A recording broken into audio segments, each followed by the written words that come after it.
여러분들은 가족의 이름을 부르실 때 마음이 안정되고 기쁘신가요? 아니면 왠지 불안하고 가족의 이름 가운데 무서운 분은 계시지 않습니까?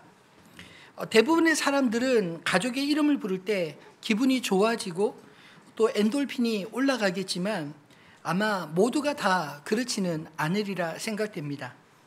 세상에 가족만큼 나를 잘 알고 또 내가 기댈 수 있고 그 앞에서 편해지는 사람이 어디 있겠습니까? 그런데 동시에 그렇게 믿고 사랑하기 때문에 또 그만큼 상처받기 쉽고 또 쉽게 가족이 바뀌지 않을 것을 알기 때문에 좌절하고 절망하는 사람들이 또 주변에 얼마나 많은지 모릅니다. 사실 정신과 치료를 받는 사람들 가운데 외부의 환경 때문에 마음의 상처를 입고 치료받는 사람들도 있지만 의외로 어려서부터 가족들 때문에 받은 상처로 장성한 어른이 되었어도 마음의 병을 치료해야 되는 사람들이 참 많은 것 같습니다. 오늘 우리가 읽은 본문의 주제는 가족입니다. 예수님도 가족이 있으셨습니다.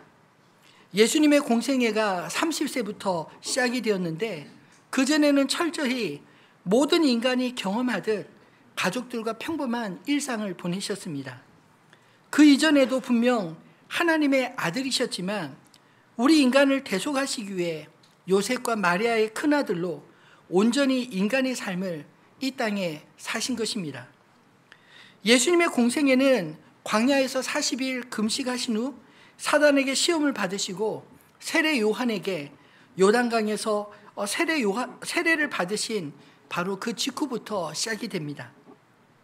사실 성경은 예수님의 공생애 이전의 기록을 많이 언급하지 않습니다. 예수님의 제자들이 옆에서 보고 그들이 들은 것을 중심으로 복음서가 기록되어 있기 때문입니다. 만약 예수님을 일부러 신격화하려 한다면 어린 시절부터 특별했던 일화들을 집어넣어 기록하기가 훨씬 쉽지 않았을까요? 그런데 예수님의 생애는 그렇게 지어낼 필요가 없었습니다. 그저 제자들이 옆에서 듣고 보고 경험한 내용만으로도 하나님의 아들이심을 증거하기에 충분하기 때문입니다. 오히려 성경은 공생애 이전에 예수님의 삶을 철저히 평범한 인간의 삶을 사셨다, 여기에 강조점을 두는 것처럼 일부러 공생애 이전의 일화들은 제외시켰습니다. 예수님을 찾아온 예수님의 가족들의 이야기가 오늘 본문에 기록되어 있습니다. 이 이야기는 마태, 마가, 누가복음, 이 공간복음에 모두 실렸는데 그만큼 이 짧았지만 이 내용이 중요하기 때문 아닐까요?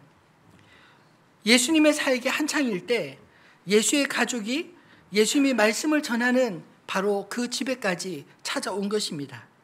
왜 그랬을까요? 예수님이 집을 떠난 지 오래되었는데 돌아오지 않으니까 가족들이 함께 모여 예수를 만나러 온 게 아닐까요? 예수를 찾아온 가족들의 마음은 어떤 것이었을까요? 예수님이 행하시는 일을 분명히 가족들도 여기저기 소식을 들었을 것입니다.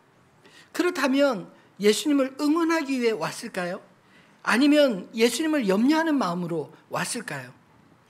예수님이 오늘 보이신 반응과 또 이전의 사건들을 연결을 지어보면 아마도 염려하였기 때문에 온 게 아닌가 싶습니다. 우리는 누가복음 4장 16절로 30절 이야기를 통해서 이미 예수께서 고향 나사렛으로 갔다가 쫓겨나신 이야기를 알고 있습니다. 가족들도 나사렛에 살고 있었는데 바로 그곳에서 예수님은 동네 사람들에게 거부당하고 쫓겨났습니다. 마가복음 6장 3절에 보면 그 상황을 이렇게 설명하고 있습니다. 같이 읽어볼까요? 이 사람이 마리아의 아들 목수가 아니냐? 야고보와 요셉과 유다와 시몬의 형제가 아니냐? 그 누이들이 우리와 함께 여기 있지 아니하냐 하고 예수를 배척하니라. 이후에 예수님은 가버나움을 중심으로 나인성을 비롯해서 각 성과 마을에서 복음을 전하셨는데 고향 나사렛에서 멀지 않은 지역들이었습니다. 참 아이러니하게도 나사렛을 제외한 다른 지역에서는 예수님을 보기 위해 말씀을 듣기 위해 구름같이 사람들이 모여들었는데 유독 나사렛 사람들은 예수님을 배척했습니다. 왜 그랬을까요? 아마도 어려서부터 함께 살아온 예수를 주님으로 인정하고 싶지 않았기 때문 아닐까요? 나사렛 사람이었던 예수의 가족들 역시 아마도 그 영향을 많이 받았던 것 같습니다. 마가복음에는 오늘 본문의 이야기가 좀 더 리얼하게 설명되어 있습니다. 마가복음 3장 31절로 35절 오늘 본문의 병행구인데 한번 같이 읽어볼까요? 그때 예수의 어머니와 동생들이 와서 밖에 서서 사람을 보내어 무리가 예수를 둘러 앉았다가 여짜오되 보소서 당신의 어머니와 동생들과 누이들이 밖에서 찾나이다 며 동생들이냐 하시고 둘러 앉은 자들을 보시며 이르시되 내 어머니와 내 동생들을 보라. 누구든지 하나님의 뜻대로 행하는 자가 내 형제요 자매요 어머니니라. 아멘. 이 본문을 자세히 보면 예수님의 가족들은 밖에 서서 사람을 보내어 예수를 불렀다라고 말합니다. 그리고 그 예수님의 가족 소식을 전해준 사람 역시 보소서 당신의 어머니와 동생들과 누이들이 밖에서 찾나이다 라고 말합니다. 예수님의 가족들이 집 밖에서 부르는 것은 들어갈 자리가 없어서이기도 했겠지만 바깥으로 나오라 하는 사인이 아닌가요? 예수님이 지금 무엇을 하든 상관없이 지금 바로 나오라는 것입니다. 분명히 마리아는 예수님의 출생에서부터 하나님의 아들이신 것을 분명히 알았지만 동시에 자신의 육신으로 낳은 아들이라는 생각을 버리지 못한 그런 판단이 아니었을까요? 보통 우리가 생각하는 기대 심리는 멀리서 찾아온 가족을 먼저 챙기고 거기 모인 사람들에게 소개하는 그런 훈훈한 가족애를 보는 것을 기대하지 않습니까? 그런데 예수님의 말씀은 뜻밖에도 가족들이 들으면 서운한 말씀이었습니다. 누가 내 형제요? 내 자매요? 어머니냐라고 묻지 않나요? 그러나 반면 그곳에 둘러앉은 사람들은 이 말씀을 집중해서 듣는 그들에게는 오히려 위로가 되는 말씀이지 않았을까요? 예수님이 찾아온 가족들을 먼저 달려가 만나지 않은 이유는 무엇이었을까요? 단지 육적인 가족과의 관계만을 말씀하시는 것이 아니라 오히려 그 상황을 통해 새로운 영적 가족을 소개하시기 위함이었습니다. 만약 예수님이 가족의 부름을 듣고 하던 일 다 멈추시고 밖으로 나가셨다면 어찌 되었을까요? 아마도 예수님에게는 많은 사람들이 생각할 때 육적인 가족이 가장 중요한가 보다 이렇게 생각되지 않았겠습니까? 하나님 나라의 새로운 가족은 단지 혈연에 매여 있지 않고 주님이 말씀하신 것처럼 하늘에 계신 내 아버지의 뜻대로 하는 자가 내 형제요 자매요 어머니니라 하신 말씀 그대로입니다. 예수의 가족들이 찾아온 이 계기로 주님은 단지 자기 가족만 챙기시는 분이 아니라 오히려 하나님 아버지의 뜻대로 행하는 자들이 새로운 예수의 가족이요 하나님 나라의 새로운 가족이라고 선언하시는 계기로 만드셨습니다. 만약 예수의 가족이 되는 것이 하나님의 나라의 새로운 가족이 되는 것이 혈통으로만 제한된다 생각해 보십시오. 아마도 우리에게는 그림의 떡과 같은 것이 아닐까요? 또 혈통을 강조하는 유대 선민 사상에 또다시 복음이 갇혀버리지 않겠습니까? 그런데 예수께서 혈통을 뛰어넘어 누구라도 자신과 같은 형제 자매가 될 수 있는 방법을 말씀하시니 우리에게 어찌 복된 소식, 복음이 아니겠습니까? 그렇다면 어떻게 우리는 예수님의 가족이 될 수 있을까요?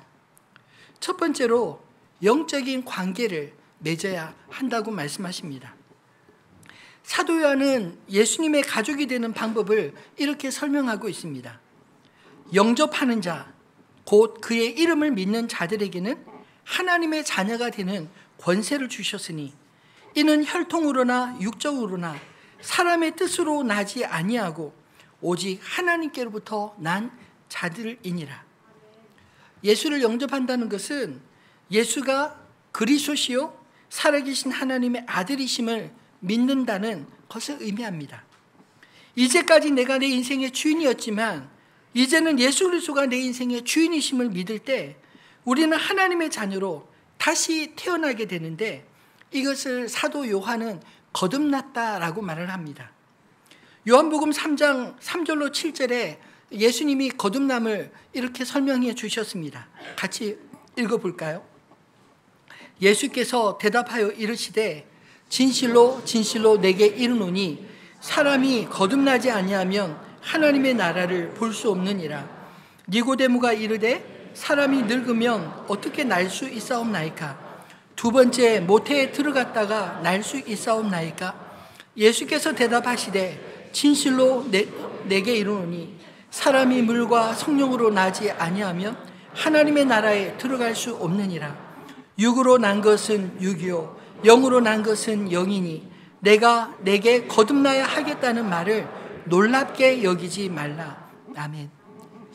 니고데모는 그 당시 사내들인 공회원이었고 바리새인으로서 성경에 해박한 사람이었지만 예수님이 말씀하신 거듭남의 이 개념을 이해할 수 없었습니다. 예수님은 거듭남의 비밀을 영으로 난 것이라고 분명히 말씀하셨습니다. 육으로 난 것은 어머님에게서 처음 태어나는 것이지만 이 거듭난다고 하는 것은 그리스도를 나의 주님으로 영접함으로 영적으로 우리 안에 예수의 생명이 거하여 하나님을 아빠 아버지라 부를 수 있게 된 이 새로운 관계를 맺는 것을 의미하는 것입니다. 그러면 거듭난 사람을 어떻게 알 수 있나요? 내가 거듭났는지 다른 사람이 거듭났는지 알아볼 수 있는 방법이 있습니까? 거듭남은 겉모습의 변화가 아니라 우리 속사람의 변화로부터 시작이 됩니다. 예수님은 거듭난 사람의 특징을 이렇게 말씀하셨습니다. 8절에 바람이 임의로 불매 내가 그 소리는 들어도 어디서 와서 어디로 가는지 알지 못하나니 성령으로 난 사람도 다 그러하니라. 거듭났다고 하는 것은 육신의 부모에게서 다시 두 번 들어갔다 나오는 것이 아니라 육신의 부모에서 첫 번째 태어났지만 그러나 우리가 회개함으로 우리 자신을 부인함으로 예수 그리스도를 온전히 믿을 때 우리 안에서 영적인 새로운 생명이 탄생한다는 것입니다. 눈에 보이지는 않지만 그러나 예수님이 말씀한 것처럼 마치 바람이 불어도 그 바람의 모양은 없지만 형체는 없지만 그러나 흔들림을 통해서 어디서 와서 어디로 가는지 알 수 있는 것처럼 성령으로 난 사람, 거듭난 사람도 바로 성령에 의해 이끌림을 받는 사람이다. 이렇게 말씀하고 있습니다. 그렇다면 내가 거듭난 것을 나는 어떻게 확신할 수 있을까요? 하나님 아버지와 우리의 관계를 이어주는 끈, 곧 그 아들 예수의 영, 성령으로 말미암아 우리 안에 확신할 수 있습니다. 갈라디아서 4장 6절로 7절 말씀을 같이 읽어볼까요? 너희가 아들임으로 하나님이 그 아들의 영을 우리 마음 가운데 보내사 아빠 아버지라 부르게 하셨느니라. 그러므로 내가 이후로는 종이 아니요 아들이니 아들이면 하나님으로 말미암아 유업을 받을 자니라. 아멘.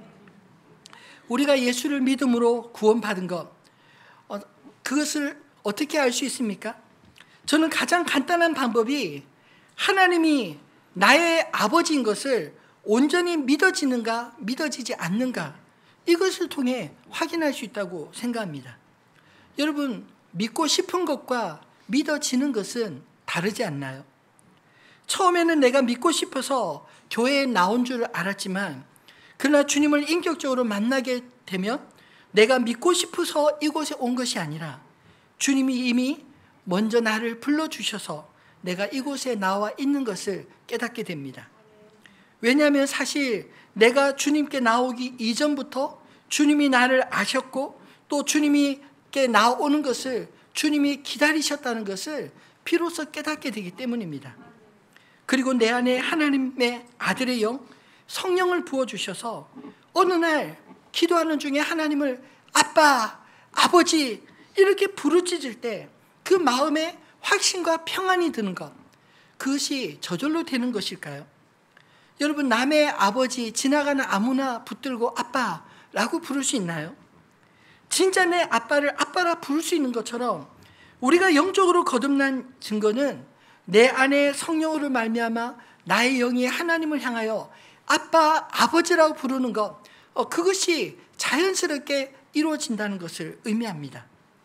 그렇게 그 아들의 영으로 하나님의 자녀가 되었을 때 우리 안에 그리스도의 형상을 이루기까지 하나님께서 우리 인생에 모든 것을 합력하여 선을 이루시도록 인도해 가시는 것을 믿으시기 바랍니다.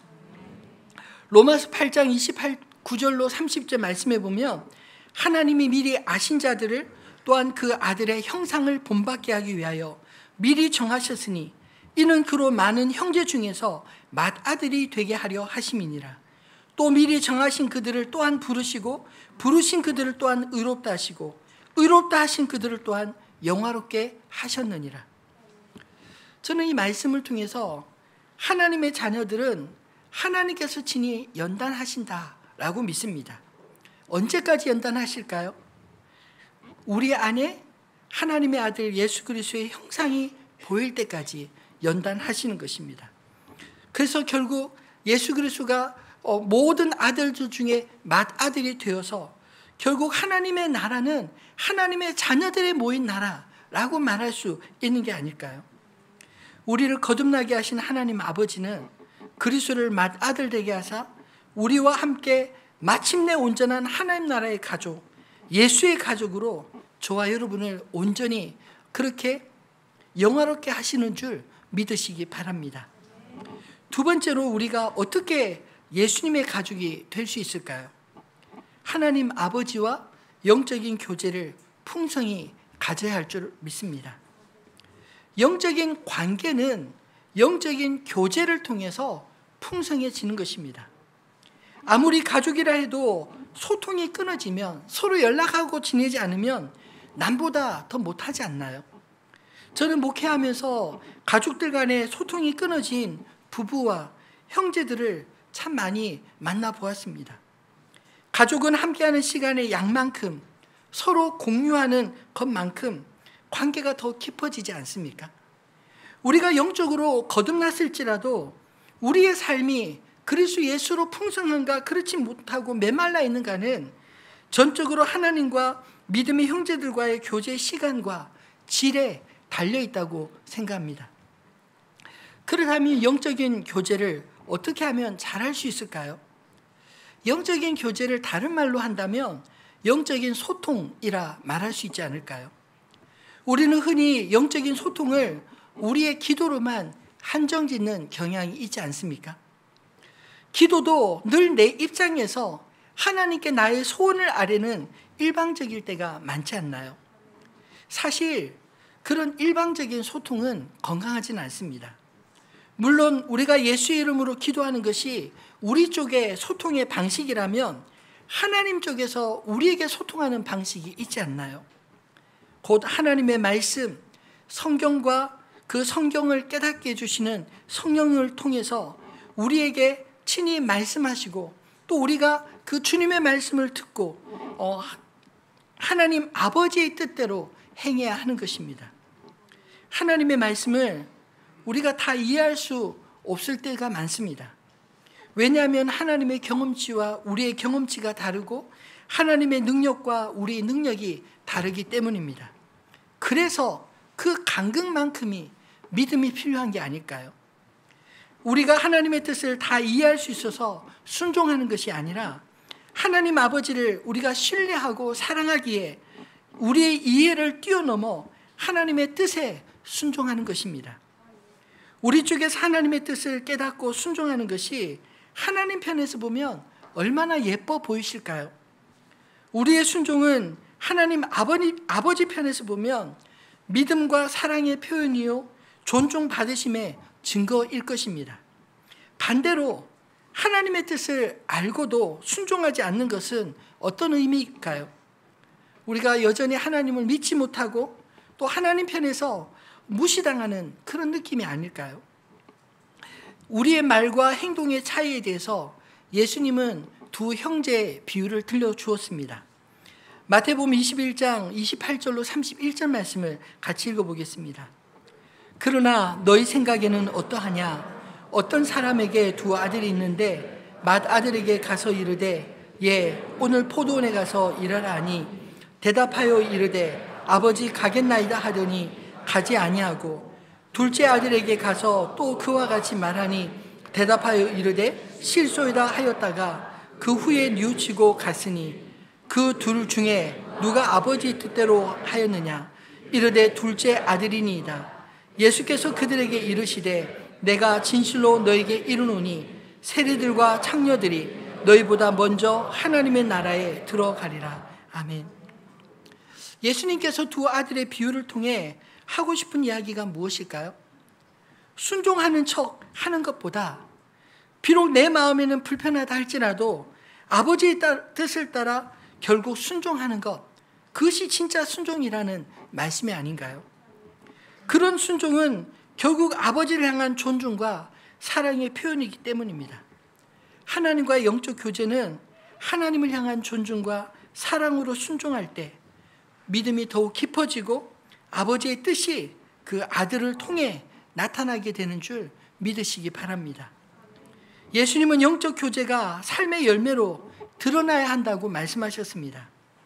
마태복음 7장 20절 24절에 보면 이름으로 그들의 열매로 그들을 알리라. 나더러 주여 주여 하는 자마다 다 천국에 들어갈 것이 아니요 다만 하늘에 계신 내 아버지의 뜻대로 행하는 자라야 들어가리라. 그날에 많은 사람이 나더러 이르되 주여 주여 우리가 주의 이름으로 선지자 노릇하며 주의 이름으로 귀신을 쫓아내며 주의 이름으로 많은 권능을 행하지 아니하였나이까 하리니 그때 내가 그들에게 밝히 말하되 내가 너희를 도무지 알지 못하니 불법을 행하는 자들아 내게서 떠나가라 하리라. 그러므로 누구든지 나의 이 말을 듣고 행하는 자는 그 집을 반석 위에 지은 지혜로운 사람 같으리니 그들의 열매로 그들을 알리라. 참 유명한 말씀이지 않나요? 하나님은 우리의 말이 아니라 우리가 맺는 열매, 곧 아버지의 뜻대로 행하는지 아니면 자기의 뜻대로 행하는지를 통해 알아보신다고 말씀하십니다. 아버지의 뜻대로 행하는 자와 자기 뜻대로 행하는 자가 열매가 어떻게 같을 수 있겠습니까? 비슷해 보여도 결과를 보면 분명한 차이를 보일 수밖에 없습니다.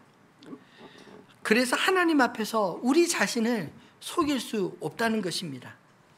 바라기는 영적인 친밀한 교제, 곧 말씀과 기도로 하나님 아버지의 뜻을 온전히 깨닫고 순종함으로 아름다운 열매를 맺는 저와 여러분 모두가 되기를 진심으로 축원합니다.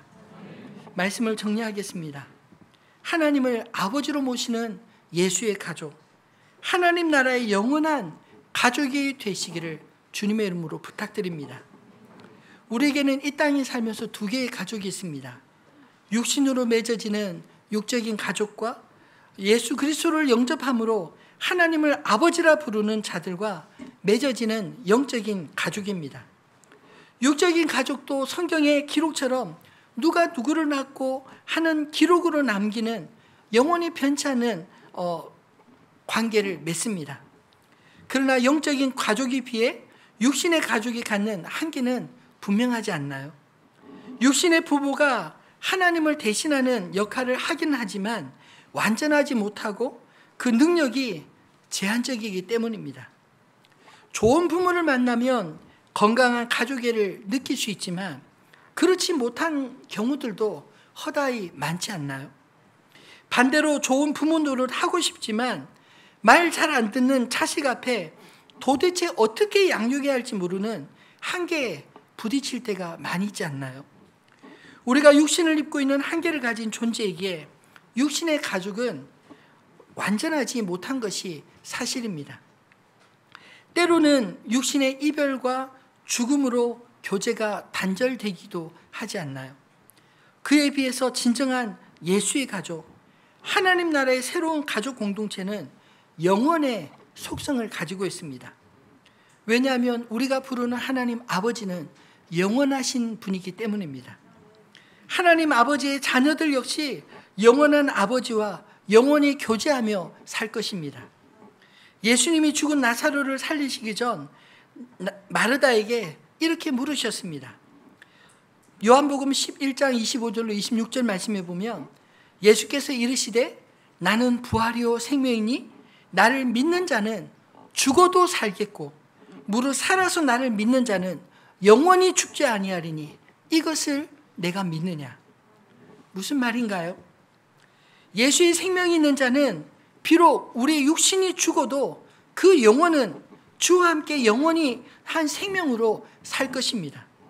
또 살아서 우리가 믿는 자는 주 안에서 영원한 생명을 지금부터 영원까지 그리스도와 함께 누리게 되는 것을 믿으시기 바랍니다.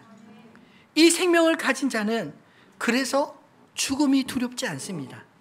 왜냐하면 죽음조차도 영원하신 하나님과 우리를 단절시킬 수 없기 때문입니다. 그것을 사도 바울은 이렇게 표현하고 있습니다. 로마서 8장 38절로 39절 같이 읽어볼까요? 내가 확신하노니 사망이나 생명이나 천사들이나 권세자들이나 현재일이나 장래일이나 능력이나 높음이나 깊음이나 다른 어떤 피조물이라도 우리를 우리 주 그리스도 예수 안에 있는 하나님의 사랑에서 끊을 수 없으리라. 아멘. 죽음조차도 하나님의 사랑에서 우리를 끊을 수 없는 것을 믿으시기 바랍니다. 이 땅에서 교회는 영원한 예수의 가족을 이루는 기초 공동체입니다. 그래서 종교개혁자 존 칼빈은 교회를 어머니라 부를 수 없는 자들은 하나님을 아버지라 부를 수 없다. 이런 유명한 말을 남겼습니다. 교회는 이 땅에서 예수 그리스도를 영접한 사람들의 모임이기에 우리가 이 땅에서 경험할 수 있는 하나님 나라의 가족 공동체, 예수의 가족이라 말할 수 있지 않을까요?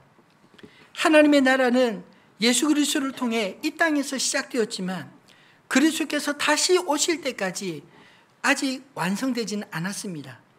그래서 이미와 아직 사이에 긴장이 있는데 그 말은 이 땅의 교회가 예수의 가족으로 완전하진 않지만 그래도 예수의 가족으로서 우리가 이 땅에서 반드시 경험하며 훈련해야 될 것이 있다는 말씀입니다.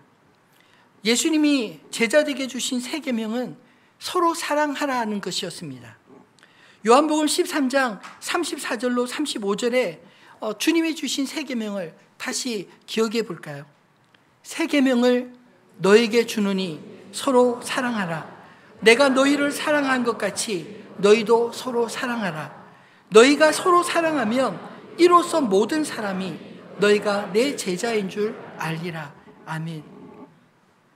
여기서 서로라는 말은 예수를 구주로 영접하는 제자들의 공동체를 말하는 것입니다.